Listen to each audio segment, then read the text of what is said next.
ಹೇ ಕೃಷ್ಣ, ಕೃಷ್ಣ ಸಖಿಯ ಮತ್ತೊಂದು ವಿಡಿಯೋಗೆ ಸ್ವಾಗತ. ಸ್ನೇಹಿತರೆ, ನಾವು ಆಂಜನೇಯನನ್ನು ಹಲವು ನಾಮಗಳಿಂದ ಕರೆಯುತ್ತೇವೆ. ಮಾರುತಿ, ಆಂಜನೇಯ, ರಾಮಭಕ್ತ, ವಾಯುಪುತ್ರ, ವೀರಾಂಜನೇಯ, ಹೀಗೆ ಹಲವು ನಾಮಗಳಿಂದ ಆಂಜನೇಯನನ್ನು ಕರೆಯುತ್ತೇವೆ. ಆದರೆ ಮಾರುತಿಗೆ ವೀರಾಂಜನೇಯ ಎಂಬ ಹೆಸರು ಹೇಗೆ ಬಂದಿತು ಎಂದು ಬನ್ನಿ ತಿಳಿಯುತ್ತಾ ಹೋಗೋಣ. ಸಾಮಾನ್ಯವಾಗಿ ಗುರುವಿನ ಆಶೀರ್ವಾದ, ಗುರುಬಲ ಹೊಂದಿದ್ದರೆ ಗ್ರಹ ಅಥವಾ ದೇವತೆಯ ದೋಷವಿದ್ದರೂ ಅದು ಪರಿಣಾಮ ಬೀರುವುದಿಲ್ಲ. ಗುರುವಿನ ಶಕ್ತಿಯೇ ಎಲ್ಲಾ ದೇವತೆಗಳ ಮತ್ತು ಗ್ರಹಗಳ ಶಕ್ತಿಗಿಂತಲೂ ಮಿಗಿಲು ಎಂದು ಕೇಳಿರುತ್ತೇವೆ. ಗುರು ಪರಂಪರೆಯು ಕೇವಲ ಮಾನವರಿಗೆ ಮಾತ್ರ ಸೀಮಿತವಾದದ್ದಲ್ಲ. ಸಮಸ್ತ ದೇವತೆಗಳಿಗೆ ಮತ್ತು ಗ್ರಹಗಳಿಗೂ ಗುರು ಪರಂಪರೆಯ ಬಗ್ಗೆ ಗೌರವವಿದೆ.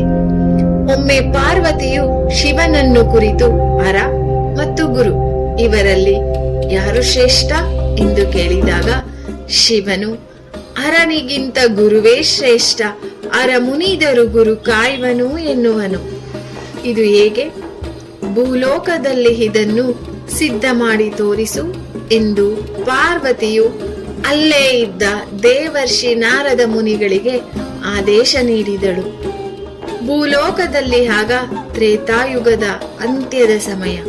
ಶ್ರೀರಾಮನು ರಾವಣನನ್ನು ಮಣಿಸಿ ಅಯೋಧ್ಯೆಗೆ ಮರಳಿರುತ್ತಾನೆ.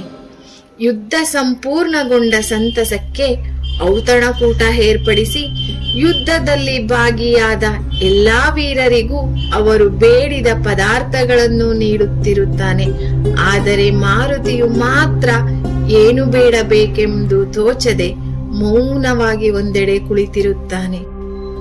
ಕೈಲಾಸದಿಂದ ಅಲ್ಲಿಗೆ ನೇರವಾಗಿ ತೆರಳುವ ನಾರದರು ಮಾರುತಿಯನ್ನು ಕುರಿತು, ನೀನು ನಿರುಪಯುಕ್ತವಾದ ಪದಾರ್ಥಗಳನ್ನು ಕೇಳದೆ ಅಮೂಲ್ಯವಾದ ಮುಕ್ತಿಮಣಿಯನ್ನೇ ಬೇಡು ಎನ್ನುವರು. ಪ್ರಭು ಶ್ರೀರಾಮನು ಮಾರುತಿಯನ್ನು ಕರೆದು ತನ್ನ ಕೇಯೂರ ಹಾರವನ್ನು ನೀಡುವನು. ಅದನ್ನು ನಿರಾಕರಿಸುವ ಮಾರುತಿಯು ಕೈ ಮುಗಿದು ವಿನೀತನಾಗಿ ತನಗೆ ಮುಕ್ತಿಮಣಿಯನ್ನು ನೀಡಲು ಕೇಳಿಕೊಳ್ಳುವನು.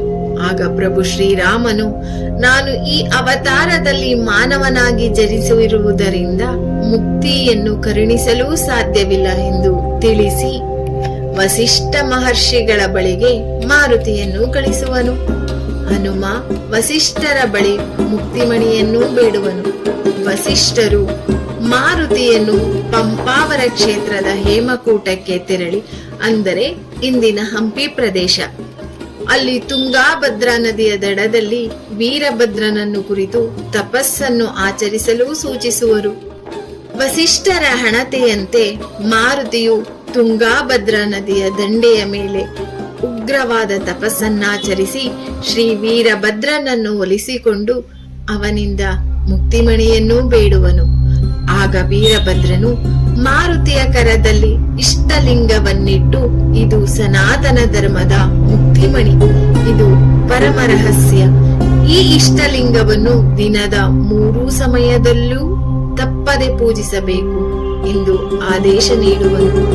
ಗುರುವಿನ ಆದೇಶ ಪಡೆದ ಮಾರುತಿಯು ಪ್ರತಿದಿನ ತಪ್ಪದೆ 3 ಬಾರಿ ಇಷ್ಟಲಿಂಗ ಸಾಧನೆಯಲ್ಲಿ ನಿರತನಾದನು. ಒಮ್ಮೆ ಮಾರುತಿಯು ಗೌತಮ ಋಷಿಗಳ ಆಶ್ರಮದಲ್ಲಿದ್ದಾಗ ಗೌತಮರ ಇಷ್ಟಲಿಂಗವು ಕಾಣೆಯಾಗುವುದು.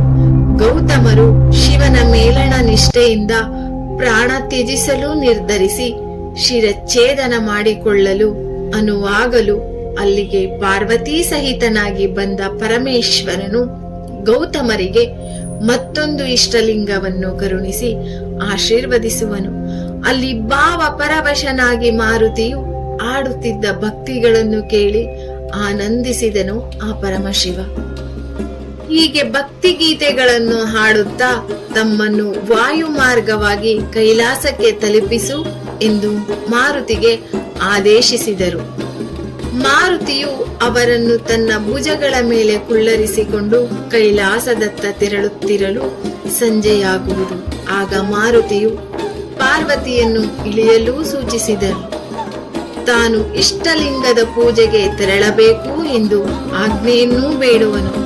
ಆಗ ಪರಮಶಿವನು, ನಾನು ನಿನ್ನ ಎದುರೇ ಇರುವಾಗ ಲಿಂಗ ಪೂಜೆ ಹೇತಕ್ಕೆ ಎನ್ನಲು ಮಾರುತಿಯು ಇದು ನನ್ನ ಗುರುವಿನ ಆಜ್ಞೆ, ಮೀರಲಾರೆ ಎಂದು ನುಡಿದನು.